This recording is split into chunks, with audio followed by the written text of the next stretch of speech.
इस बुलेटिन के प्रस्तुत करता है टारगेट आईएएस कोचिंग। आपकी सफलता ही हमारा लक्ष्य।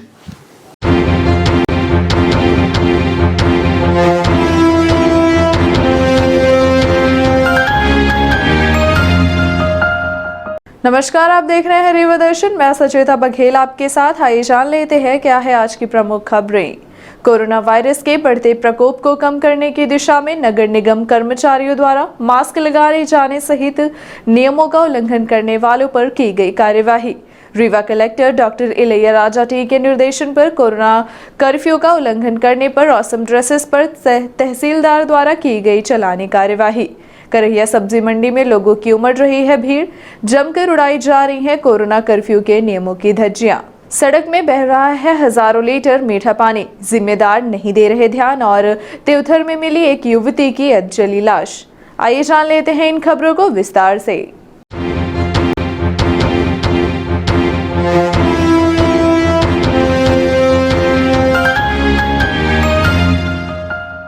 कोरोना वायरस के लगातार बढ़ते प्रकोप को कम करने की दिशा में जिला प्रशासन द्वारा लगातार अनेकों प्रयत्न किए जा रहे हैं, फिर चाहे व्यवस्था बनाने की दिशा में हो या लोगों को जागरूक करने। इसी कड़ी में बुधवार को नगर निगम कर्मचारियों द्वारा मास्क लगाने जागरूक करते हुए समझाइश दी गई। साथ ही नियमों का उल्लंघन करने वाले लोगों के खिलाफ कार्यवाही भी की गई है। Rewa collector doctor Ilaiyaraaja T के निर्देशन पर बुधवार को नगर निगम की टीम सड़कों पर उतरी और कोरोना कर्फ्यू की गाइडलाइन का उल्लंघन करने वाले कई दुकानदारों के खिलाफ चालानी कार्यवाही की गई और 13,200 रुपए के चालान काटे गए। इसके साथ ही निगम कर्मचारियों द्वारा बिना मास्क लगाए बाहर निकलने वाले लोगों के खिलाफ कार्यवाही की गई और लोगों को मास्क लगाने जागरूक भी किया गया। इस दौरान ज्ञानेंद्र द्विवेदी, सुखेंद्र चतुर्वेदी, रावेंद्र शुक्ला, अरुण शुक्ला सहित अन्य कर्मचारी मौजूद रहे। रीवा शहर के शिल्पी प्लाजा बी ब्लॉक स्थित Rewa collector doctor Ilaiyaraaja T के निर्देशन पर कोरोना कर्फ्यू का उल्लंघन करने को लेकर औसम ड्रेसेस पर चालानी कार्यवाही की गई।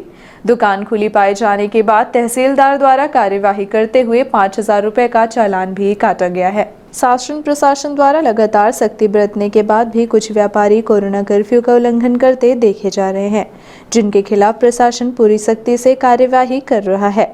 इसी कड़ी में रीवा शहर के जहां शिल्पी प्लाजा बी ब्लॉक में दुकान खुली पाए जाने पर औसम ड्रेसेस पर कार्यवाही की गई। दुकानदार के ऊपर रीवा कलेक्टर के निर्देश पर तहसीलदार द्वारा 5,000 रुपए का जुर्माना भी लगाया गया।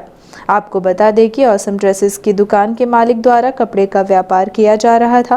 प्रशासन की नज़र जब दुकान पर पड़ी तो खुली पाई गई वह शिल्पी प्लाजा में 2-3 दुकानें खुली थी। प्रशासन ने खुली हुई दुकानों पर जुर्माना लगाया, साथ ही खुली दुकानों को बंद भी करवा दिया गया है। हाँ, ये बाजार का औचक निरीक्षण किया गया है नगर निगम के द्वारा, पुलिस अमैया थाना के द्वारा के जहाँ पर हम लोगों ने ये आपका दीप कॉम्प्लेक्स जो है यहाँ पर और शिल्पी प्लाजा के ए ब्लॉक और बी ब्लॉक की दुकानों का निरीक्षण किया, जिनमें से 1-2-3 दुकानें खुली हुई पाई गई हैं। उसी में से एक औसम ड्रेसेस है यहाँ पर बी ब्लॉक में शिल्पी प्लाजा में, उसकी दुकान खुली हुई पाई गई है। उनकी दुकान बंद करा दी गई है, साथ में चालानी कार्रवाई भी की जा रही है और लगातार सतत निरीक्षण किया जा रहा है कि कौन सी दुकानें लॉकडाउन का पालन नहीं कर रही। जो भी दुकानें कोरोना कर्फ्यू का पालन नहीं कर रही हैं उन पर चालानी कार्रवाई और अग्रिम कानूनी कार्रवाई भी की जाएगी। करहिया सब्जी मंडी में लोगों की उमड़ रही है भीड़, जमकर उड़ रही हैं कोरोना कर्फ्यू के नियमों की धज्जियां। रीवा शहर के करहिया मंडी में लोगों की भीड़ उमड़ रही है और जमकर शासन की गाइडलाइन की धज्जियां भी उड़ाई जा रही हैं। हालांकि इस बात की जानकारी लगते ही प्रशासन की टीम मौके पर पहुंची और भीड़ को काबू करने का प्रयास किया गया। लॉकडाउन में पुलिस को सब्जी मंडी की भीड़ नियंत्रण में करना सबसे बड़ी चुनौती है। पूरे शहर की भीड़ करहिया मंडी पहुंच रही है, जहां कोविड-19 की गाइडलाइन की सरेआम धज्जियां उड़ाई जा रही है। भीड़ एकत्र होने का कारण यह है कि शहर के अंदर पुरानी सब्जी मंडी बंद कर दी गई है, जबकि कई तहसीलों को जोड़ने वाले चौराहे पर दुकानें संचालित थी जो बंद है, जिसके चलते पूरे शहर से खरीदारों और जिले भर के विक्रेताओं की भीड़ उमड़ रही है। जिले भर के विक्रेताओं की भीड़ सब्जी मंडी में एकत्र हो रही है, जिसके चलते यहाँ के व्यापारियों ने चिंता व्यक्त किया है। बताया जाता है कि सुबह से अफरा तफरी का माहौल निर्मित रहता है, खासा भीड़ एकत्र रहती है। बुधवार की सुबह भीड़ एकत्र होने की जानकारी पुलिस प्रशासन को दी गई तो मौके पर सीएसपी रीवा पुलिस बल के साथ मंडी पहुंचे, जहां भीड़ को नियंत्रण करने का प्रयास किया गया। बताया जाता है कि 2 बजे एसडीएम रीवा के द्वारा सब्जी मंडी में व्यापारियों की बैठक लेकर आगे की रणनीति बनाएंगे। आपको बता दें कि लॉकडाउन के बाद दूध, सब्जी, मेडिकल को छूट दी गई है, जिसके चलते सब्जी के लिए सुबह से भीड़ एकत्र होती है, जिसके चलते कोरोना वायरस के विकराल रूप लेने की संभावना बनी हुई है। आइए सुनाते हैं यहाँ के थोक विक्रेताओं और सीएसपी रीवा का क्या कहना है। जैसे कि आप जब सभी जानते हैं कि पुरानी जो मंडी थी, वहाँ की पूरी मंडी को यहाँ इकट्ठा शिफ्ट कर दिया गया, क्योंकि जो अभी फैलाव था वो इकट्ठा होने लगा। किसी को अलग अलग मंडियाँ 3-4 भागों में कर रहे प्रशासन, इसकी जो पब्लिक है बढ़ जाए, नहीं तो ये आने वाले समय में बहुत घातक स्वरूप देगा, क्योंकि कोई भी नहीं चाहता कि हम ये व्यापार करें। मजबूरी है आज इंसान की, हालात इतने ज़्यादा ख़राब हैं कि हम लोग भी एक आध रोज़ निर्णय लेंगे अपनी दुकानें बंद कर देंगे। सोचा कि अपनी इच्छा से हम लोग अपनी दुकान बंद रखेंगे, क्योंकि ये भीड़ देख के ऐसा लग रहा है कि आने वाले समय में कोरोना न कम भी कोरोना बढ़ेगा। कितनी भीड़ होगी लगभग? और सुबह देख लीजिए पूरी जनता है, शासन लगा हुआ है, कम से कम नहीं तो 5 से 7 हज़ार पब्लिक तो इकट्ठा हो गई है। डेली आ रही है? डेली मतलब ये होगा कि इसको 3-4 भागों में बांट दिया, जैसे पिछली बार हुआ था। पुरानी मंडी में कुछ व्यवस्था बना दी जाए, कुछ साइड में, हो सकता है इससे कुछ राहत मिले लोगों को, वो बढ़ जाए पब्लिक इकट्ठा हो गई और डबल भीड़ हो गई है। ग्राहक भी बेचारा उतनी दूर से आ रहा, चारों दिशा ग्राहक भी इतना, उतना किसान, उतना व्यापार, उतना ग्राहक भी आ रहा, जाए कहाँ सब्जी? शहर में इतनी सब्जियाँ मिलती नहीं है। ठेले वाले कॉलोनी जाते हैं, उसमें भी लोगों को संतोष नहीं होता है, डबल तिबल भाव से वो लोग सब्जी पहुँचा रहे हैं। तो मजबूरी है पब्लिक का, निकलना भी एक मजबूरी है। पब्लिक नहीं चाहती कि हम जान गंवाएं और शहर के अंदर जाएँ। सब्जी भाजी है, उसके बिना भी लोग जी लेंगे। होना ये चाहिए जो लाइसेंसधारी है वही में बैठे, वो जो रहे यहाँ, बाकी जो जिनके पास भी बेचारे छोटे दुकानदार हैं, तो उनकी 4 जगह कर दिया जाए उस शहर में, इधर उधर चारों जगह, भीड़ कम हो सकती है। लाइसेंसधारी को ही प्रवेश दिया जाए करहिया मंडी में, जो पब्लिक और आम लोग आ जाते हैं। अब जिसके पास लाइसेंस नहीं है वो भी रसिया बना हुआ है, जिसका कोई काम नहीं वो भी मंडी देखने आ जाता है। गेट में प्रशासन ये चाहिए उन्हीं को प्रवेश मिले जो दुकानें लिए हैं लोग, तो जिनका लाइसेंस पहले से बना हुआ है, उन्हीं लोगों को, इससे कुछ हो सकता है, हद तक कमी आ सकती है। इसको सुव्यवस्थित करने के लिए 2 बजे एसडीएम साहब जो है मीटिंग में सबको बुलाया है, वहाँ के व्यापारी और जो भी हैं किसान वगैरह जो भी जितने आते हैं लोग हैं, 2 बजे मीटिंग में उसमें फैसला लिया जाएगा। जो भी सबकी सहमति से अच्छी व्यवस्था दी जाएगी। सर काफ़ी भीड़ देखी गई है मंडी में। हाँ, मंडी में अब सामान वहाँ सब्जी है और भी वो सारी चीज़ें सभी जगह से आते हैं, तो उसको व्यवस्थित करने के लिए 2 बजे मीटिंग रखी गई है। अभी 12 साढ़े 12 होने जा रहे हैं। देवधर में मिली युवती की अधजली लाश। जिस युवती की लाश मिली है उसकी 7 मई को होने वाली थी शादी। यह घटनाक्रम रीवा जिले के देवधर क्षेत्र का है, जहां युवती की अधजली लाश मिलने से क्षेत्र में सनसनी फैल गई। जानकारी के मुताबिक 7 मई को युवती की शादी भी होने वाली थी। देवधर क्षेत्र के चाकघाट थाना क्षेत्र अंतर्गत बखेड़ी स्थित 22 वर्षीय युवती की अधजली लाश मिलने से क्षेत्र में हड़कंप मच गया। यह घटनाक्रम देर रात का बताया गया है, जहां बीती शाम शौच के लिए घर से निकली युवती का घर से तकरीबन 200 मीटर की दूरी पर एक सूखे तालाब के किनारे अधजली लाश मिली है। वहीं मौके पर युवती का चप्पल, मोबाइल तथा अन्य सामान भी पुलिस ने बरामद किया है। मृतका की पहचान चाकघाट बघेड़ी के रूप में हुई है। सूचना पर पहुंची चाकघाट पुलिस द्वारा आज घंटों एफएसएल की टीम डॉग स्क्वाड की मदद से घटना के साक्ष्य को एकत्रित करने में जुटी रही। आपको बता दें कि मृतका के पिता पन्नालाल हरिजन भाजपा से नगर परिषद चाकघाट के निवर्तमान पार्षद हैं, जो लगातार 15 वर्षों से अपनी सेवाएं दे रहे हैं। आगामी 1 मई को मृतका का तिलक व 7 मई को शादी होनी थी। घटनास्थल पर मऊगंज एडिशनल एसपी विजय डावर सहित विधायक श्यामलाल द्विवेदी द्वारा घटनास्थल का मौका मुआयना कर परिजनों से मुलाकात की और इस दुख की घड़ी में ढाढ़स बढ़ाते आरोपियों को जल्द पकड़ने हेतु अधिकारियों से बात कर सभी प्रयास करने की बात कही है। पन्नालाल हरिजन। आज जो आपकी बेटी का ये घटनाक्रम यहाँ 100 आग में जला हुआ मिला है, इस घटना के बारे में क्या जानकारी देना चाहेंगे? घटना के विषय में जानकारी सर ये है कि हमारी बच्ची के यहाँ से मार दिए हैं और चप्पल एक उधर पड़ा था, एक उधर पड़ा था, लोटा उधर पड़ा था, मोबाइल उधर पड़ा था और बच्ची को उठा के ले गए हैं, आग लगा के उसको जला दिए हैं सबूत मिटाने के लिए। तो ये कैसा मतलब कितने बजे की घटना है? ये लगभग 7 बजे की, 7:15 की लगभग घटना है। इसके बारे में आपको जानकारी कैसे हुई थी? इसके बारे में हमें जानकारी हम और हमारे बच्चे और मेरी पत्नी बच्चियाँ ढूंढने गए थे तो जो लेके वहाँ सब देखा गया। वहाँ हमारा छोटा बच्चा साव को देखा, ढूंढते ढूंढते गया। तो पुलिस द्वारा क्या सहयोग किया जा रहा है इस विषय में? पुलिस वाले क्या कर रहे हैं, कुछ नहीं, देखे ताके हैं। इसके बाद पंचनामा करवा रहे हैं, कह रहे ले जाओ मिट्टी पोस्टमार्टम कि हमें हमारे लिए पूरा हमको जांच चाहिए, हमको सहयोग चाहिए, शासन को न्याय चाहिए। मिली कि आपकी बेटी की हाल ही में शादी होने वाली? हाँ, हमारी बच्ची की 1 मई की तिलक था और 7 मई को बारात आनी थी। अब ये तो हमें नहीं मालूम, ज़्यादा लोगों ने मारा है उसको। अच्छा, अभी आरोपियों की आप लोगों को कोई पहचान नहीं है? आरोपियों कोई पहचान नहीं। हमारा प्रशासन से निवेदन है कि हमारे साथ न्याय किया जाए और जो भी अपराधी उनको पकड़ के उनको दंडवत कार्रवाई किया जाए उचित। आज 9-10 बजे के लगभग मुझे टेलीफोन पे हमारा साथी कार्यकर्ता मानिक चंद गुप्ता ने मुझे सूचना दिया कि पन्ना लाल की बेटी को किसी ने पियरा में झोंक कर आग लगा दिया और मार डाला। मैं बाहर था, सुनकर स्तब्ध रह गया। अभी 1 घंटे पहले आया और भाग इनसे राजनारायण जी से भी संपर्क किया और आकर जो दृश्य यहाँ देखा, बलात्कार की घटनाएं, चरित्रहीनता की घटनाएं विभिन्न प्रकार से हमने सुना और पत्र पत्रिकाओं में देखा, लेकिन इस बालिका को इतनी निर्दयता पूर्वक ऐसा लगता है कि उसे घसीट कर मुंह बंद करके उसको ले जाया गया पियरावट तक। पुआल जहाँ रखा था, उसका चप्पल कहीं पड़ा था, उसका मोबाइल कहीं पड़ा था, लोटा कहीं पड़ा था। वो शाम 7 बजे कल नित्य क्रिया को अपने निस्तार के लिए गई थी और आग लगा देना, हत्या आदमी करता है, ये भी खबर मिलती है कि बलात्कार के बाद हत्या लोग कर देते हैं, लेकिन इस तरीके से हत्या हमने निर्मम, जघन्य और निकृष्ट हत्या हमने नहीं देखा जो इस बच्ची के साथ घटित हुई है।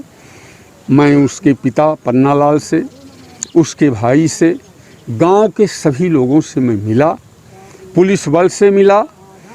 पुलिस बल से हमने ये मांग किया है कि आज आपने घटनास्थल देखा, देखने के बाद तत्काल हमें अपराधी चाहिए। आज हमारे मंत्री जी आ रहे हैं, मैं उनसे बात करूंगा। कल मैं रीवा जाऊंगा, कलेक्टर और एसपी से मिलकर मुझे जो ये निर्मम और निर्घृण हत्या हुई है, इसके अपराधी मुझको तत्काल चाहिए, नहीं तो मुझसे जो बन पड़ेगा, मैं बैठने को होगा तो मैं यही नेशनल हाईवे में मैं बैठूंगा, चाहे जो परिस्थिति आ जाए। आज गरीब के साथ जो ये अन्याय हुआ है, मैं बर्दाश्त नहीं कर पाऊंगा। मुझे भरोसा है कि एसपी, कलेक्टर, आईजी और हमारे मंत्री, हमारे ज़िले के अन्य वरिष्ठ नेतागण सबसे कल मुझसे मुलाकात होगी। चर्चा करके अपराधियों का पता लगाने का मैं पूरा प्रयत्न करूंगा। जिस भी ढंग से होगा, मुझे अपराधी चाहिए, एक सूत्रीय मेरी मांग है। यही मेरा कथन है। मैं अत्यंत व्यथित हूँ, आघात है हृदय में, मैं व्यथित हूँ। पन्ना लाल सरीखे सीधे साधे और साधारण गरीब व्यक्ति के साथ ये दुर्गति देखकर सुनकर मैं हृदय से आहत हूँ। भगवान इनको धीरज दे, साहस दे, शक्ति संबल प्रदान करे और उस बच्ची को भगवान अपने श्री चरणों में स्थान दे। यही मेरा कथन है।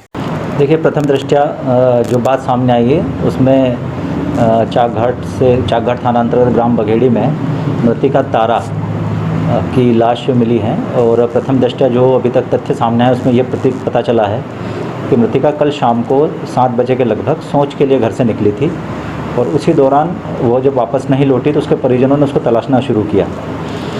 इसी समय पास में ही एक पैर में आग लगी हुई थी, भूसा था उसमें आग लगी हुई थी। उसी में उसके छोटे भाई ने प्रथम दृष्टया मृतिका की लाश को देखा। संपूर्ण घटनाक्रम देखने के पश्चात ऐसा प्रतीत होता है कि किसी अज्ञात कारणों से मृतिका का किसी ने हत्या कर लाश जलाई होगी। सभी बिंदुओं पर जांच की जा रही है। अभी वर्तमान में मर कायम कर शव को पीएम के लिए पहुंचा दिया गया है और पीएम रिपोर्ट प्राप्त होने के पश्चात इसमें अपराध पंजीबद्ध कर अग्रिम विवेचना की जाएगी। साथ ही हम अन्य तथ्यों पे भी जांच कर रहे हैं। मृतिका का चूँकि मोबाइल भी पास में पड़ा मिला है, तो उसको एंगल को भी हम लोग देख रहे हैं। उसकी शादी होने वाली थी अभी 4 मई को, तो सभी बिंदुओं पे जांच की जा रही है। भागवताचार्य डॉक्टर श्याम सुंदर पराशर महाराज कोरोना महामारी की जंग जीतकर पूर्णतः स्वस्थ हो चुके हैं। उनके स्वस्थ होने पर महाराज श्री के भक्तों में अत्यंत हर्ष व्याप्त है। इसी खुशी में बरसैता मां आमसोन मंदिर में भक्तों द्वारा सुंदरकांड पाठ एवं भंडारे का आयोजन किया गया है। डॉक्टर श्याम सुंदर पराशर महाराज विगत दिनों एक कथा के सिलसिले में रिवाय हुए थे, जिनकी तबीयत खराब होने पर उनकी कोविड जांच की गई और जांच रिपोर्ट पॉजिटिव आई। इधर महाराज पराशर की रिपोर्ट पॉजिटिव आने के बाद उन्हें रीवा के विंध्या हॉस्पिटल में एडमिट कराया गया, जहां उनका इलाज चल रहा था। इलाज के पश्चात महाराज जी अब पूरी तरह स्वस्थ हो चुके हैं। इस बात को लेकर उनके भक्तों में अत्यंत खुशी व्याप्त है। इसी खुशी में बरसैता स्थित मां आमसोन मंदिर में सुंदरकांड एवं कन्या भोजन एवं भंडारे का आयोजन किया गया। कार्यक्रम का आयोजन बालेंद्र मिश्रा व महाराज जी के अन्य शिष्यों द्वारा किया गया। इस दौरान गाँव तथा आसपास के लोग मौजूद रहे।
सड़क में बह रहा है हजारों लीटर मीठा पानी, जिम्मेदार इस दिशा में नहीं दे रहे कोई ध्यान।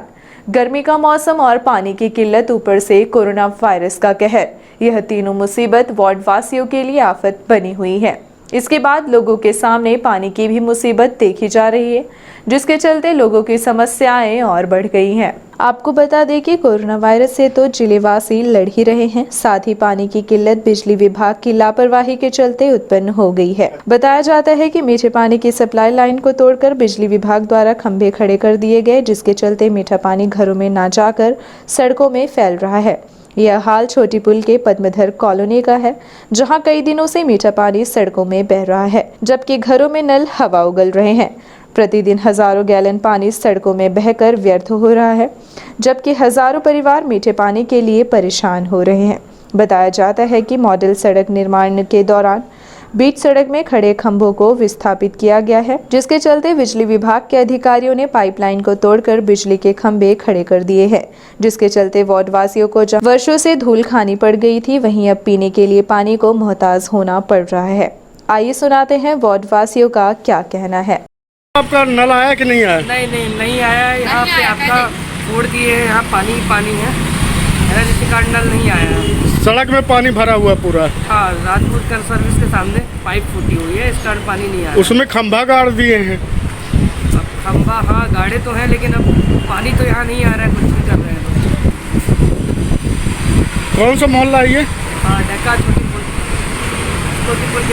नल नहीं आए हैं, कंड फैक्ट्री के पास खंबा खड़ा कर दिए हैं, इसलिए नल नहीं आए। हम लोग बहुत परेशान हैं। हाँ जी, नया खंबा लगाए। हाँ, उसी के नीचे हम लोग की पाइप थी, टूट गई है तो बना भी नहीं रहा। इस एरिया का पूरा पानी बंद है। हाँ।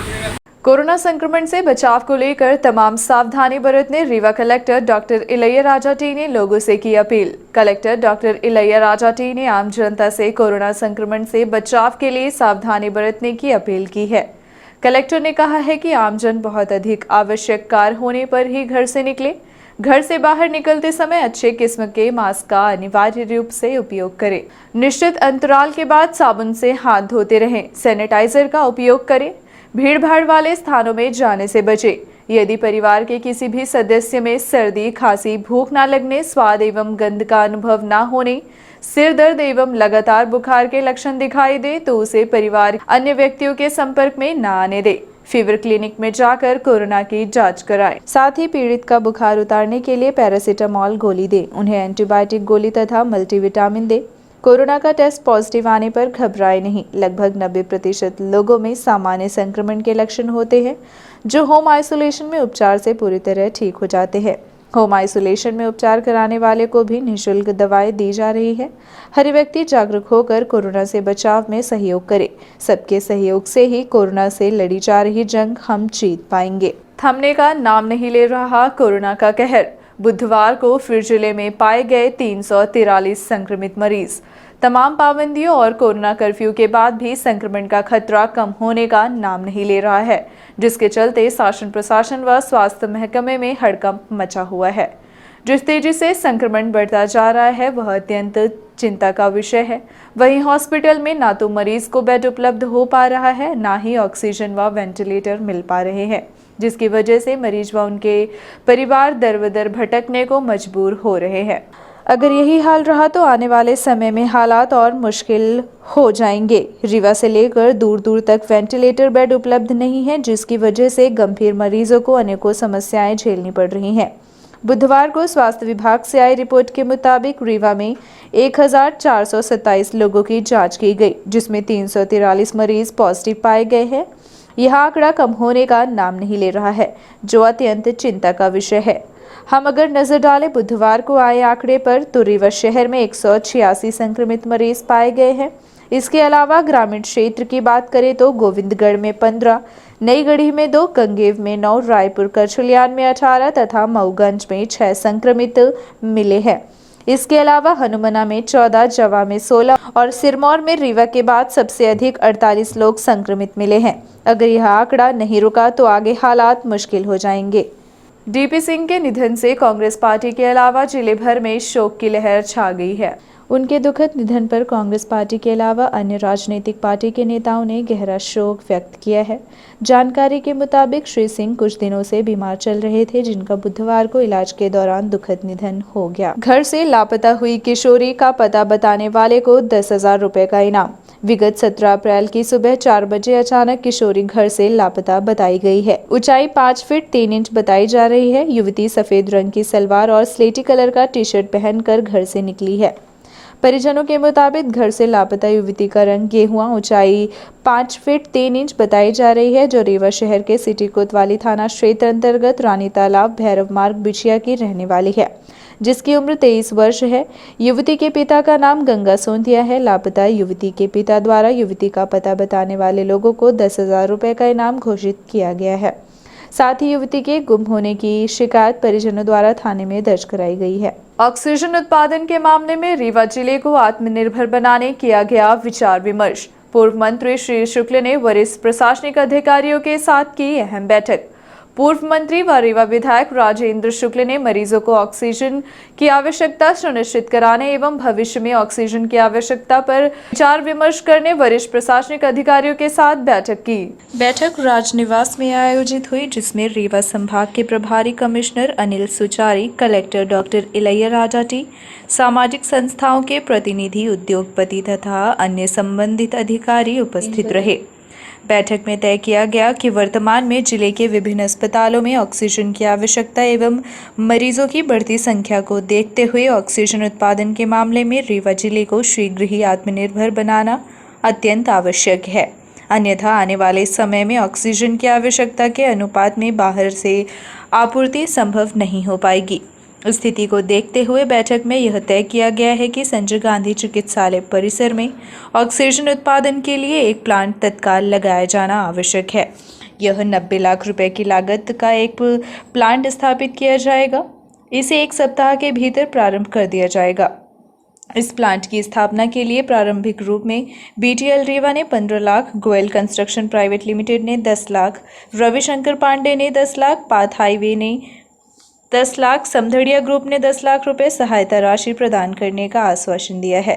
पूर्व मंत्री श्री शुक्ल ने शहर के युवा उद्यमियों से भी अपील की है कि वे चरहटा औद्योगिक क्षेत्र में अपने स्वयं के निजी प्लांट लगाने की दिशा में पहल करें।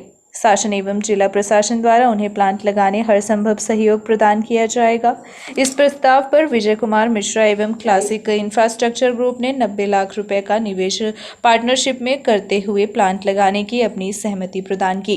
प्रभारी कमिश्नर तथा कलेक्टर ने इस पर उन्हें औद्योगिक क्षेत्र चरहटा में तत्काल जमीन उपलब्ध कराने एवं प्लांट स्थापित करने के लिए आवश्यक अन्य शासकीय औपचारिकताओं की पूर्ति करने का आश्वासन प्रदान किया है।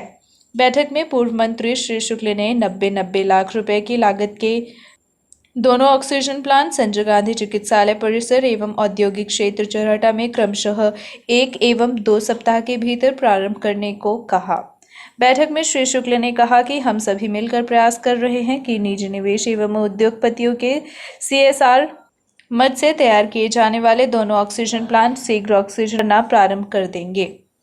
बैठक में उपस्थित जिला प्रशासन के अधिकारियों, सामाजिक संस्थाओं के प्रतिनिधियों एवं उद्योगपतियों द्वारा इस पुनीत कार्य में पूरा सहयोग देने का आश्वासन प्रदान किया गया।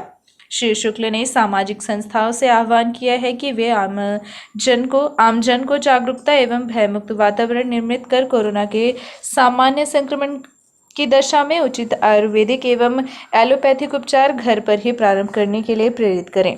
अस्पतालों में वही लोग आए जिन्हें अधिक संक्रमण हो।